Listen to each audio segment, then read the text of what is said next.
Hey everyone, this is Oren, and this is the night before Oscars, a somewhat bittersweet moment because tomorrow is such an exciting night, but at the same time it's the end of the kind of like movie year, and I'll have to find something new to get obsessed with. I am thinking this is a really great year. It was crap for movies on the whole, but in terms of Oscars choosing 9 films, they did a really good job. I mean, they did a comic book movie, The Joker, like it was nothing. They're just like, okay, we're gonna throw a comic book movie. We're not even gonna think twice when they were debilitating whether to do Wonder Woman or Dark Knight or Black Panther. It was a big deal. Now we're in the phase where if it's a good movie, it's a good movie. They did a war film. Never too late for a classic war film. Marriage Story is the one of the ones that I watched that I liked the least, but I think it deserves on a list. It didn't hit me as much, but I could see its quality. Little Woman I thought was fantastic. It was an emotional. It worked for me. 1917 Parasite, Once Upon a Time in Hollywood, and Jojo Rabbit, which I'm gonna play a little bit of the soundtrack, blew my mind. By the way, I'm playing stuff on YouTube right now because I still don't know how to work YouTube and edit things and add anything, and I blame YouTube for it because I posted something on the YouTube forum. But back to the Oscars. And I think this is an absolute. And I'm also pleased with their choice of acting nominees. With the directing nominees, pretty much, I mean, I don't know. The direct nominees, I'm not sure. Like Martin Scorsese, they always go with Martin Scorsese. He's been nominated 6 of the past 8 times, so that was a no-brainer. And Todd Phillips, I don't know. I'm not that familiar with the Joker. But, I mean, this is a person who's been known for Old School and Hangovers, so it's quite a leap. I also do agree with film critic Sasha Stone that the noise over Greta Gerwig not being nominated is absolutely ridiculous. No one needs to pay attention to that. However, Taika Waititi might have been a good nominee. I mean, his blend of British absurdist humor with pathos, I know that's like a big word, but it kind of means feeling and sentiment,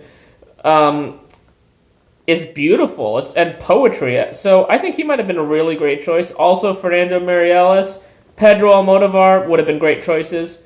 Speaking of Fernando Meirelles, I absolutely love, and I've said over again, I love Two Popes so much. Now I'm playing a little bit of it, and I am so happy that among the acting choices, Jonathan Pryce and Anthony Hopkins got included. This is a year in which a lot of heavy hitters who haven't been nominated in a while, and you would never thought would have been nominated again. Joe Pesci, well, I don't think Joe Pesci's a heavy hitter. Sorry for interrupting myself. I looked up his filmography, and outside of Martin Scorsese, this guy has nothing to his name. It's just Home Alone and With Honors. And, this guy, I don't know where he'd be without Scorsese, but think of Al Pacino. Robert De Niro's in 2 movies this year. Al Pacino hasn't been nominated since 1992, I believe. Tom Hanks, Anthony Hopkins, they haven't been nominated since 2000 and somewhere in the 90s, respectively. Kathy Bates is back on the story, and she's been having a great career. Let's do a little bit of Kathy. Oh, I think I lost my Kathy Bates thing. There are a lot of haters who are saying there aren't enough people of color, but the Academy's job isn't to nominate people of color, it's just to nominate great actors, and a lot of people like Scarlett Johansson, who has been churning out performance after great performance for years, finally got in, and she's paid her dues. I don't, maybe Alfred Woodward paid some dues too, or Lupita Nyong'o, but they've also been nominated before. I mean, most of the great black actors have been nominated at this point. If you really want to complain about something, East Asian actors, Latin American actors, think Gael Garcia Bernal, Diego Luna, Paz Vega, a lot of those, Bruno Bichir, Stephanie Sigmund, a lot of those actors haven't been nominated.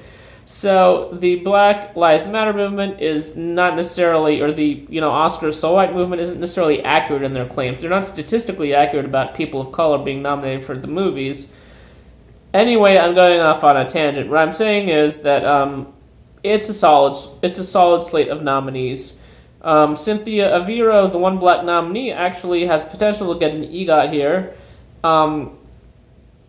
We also have Laura Dern, who is the daughter of Hollywood royalty, I'll play a little of her monologue now. We won't accept mothers who drink too much wine and yell at their child and call him an asshole. I get it. I do it too. We can accept an imperfect dad. Let's face it, the idea of a good father was only invented like 30 years ago.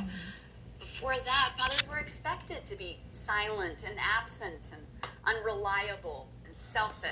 Anyway, it'd be very exciting to see her win tomorrow because everyone likes her personality. She's the daughter of 2 unheralded movie stars. Has a great filmography. I don't think that...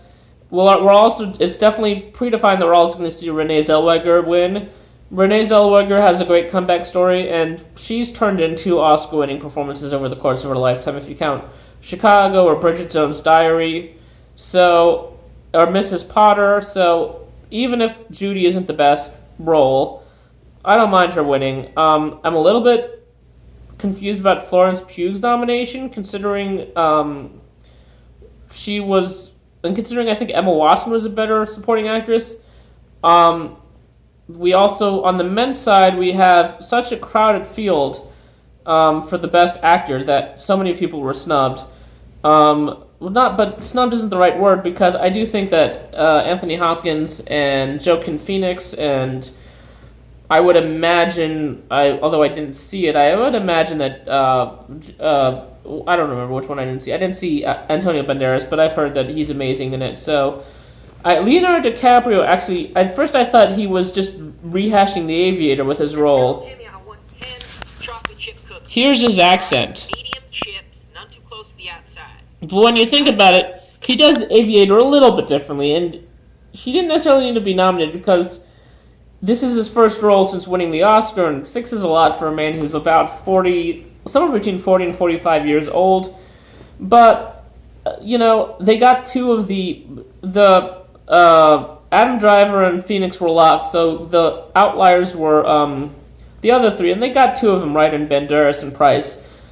Taron Egerton of The Rocket Man and Eddie Murphy and Adam Sandler were humongous snubs. This is a little bit of Eddie Murphy, and I really enjoyed him in Dolomite Is My Name. The movie would have been nothing without him.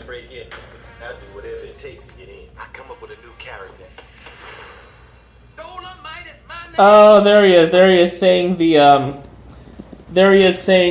title of the movie. When you do a title drop, you definitely get some extra points. Other than that, I think the Knives Out's in the screenplay category. Ford vs. Ferrari is looking really strong for editing. For Best Song of Animated, I'm seeing Into the Unknown, but I don't really feel like that Anderson Lopez screenwriting team deserves 3 Oscars. It's just a weak year. Animated is also going to be a weak year. Frozen is out of the picture. Toy Story might win animated. Maybe Klaus. So, and another thing is, if you look at the technical categories, a lot of the nine Best Picture nominees are appearing in those way more than usual. So I do predict that this might be another year where they have all 9 nominees win for something. Lastly, it is a bit disappointing in the Best Supporting Actor category when I think his name was Kang Hong-soon. Parasite was snubbed. That was upsetting because he really was good, and again, there's not as many East Asian people who have ever been nominated. There's only one in the entire 21st century, Ringo Kikuchi for Babel, and only one East Asian who has ever won an Oscar, and that was Miyoshi Ukemi, the star of Flower Drum Song, although she won for a different movie. Anyway, tomorrow night's going to be the Oscars. It's going to be fun, but again, how are we going to be obsessed with movies after this? I don't know. But anyway, see y'all later.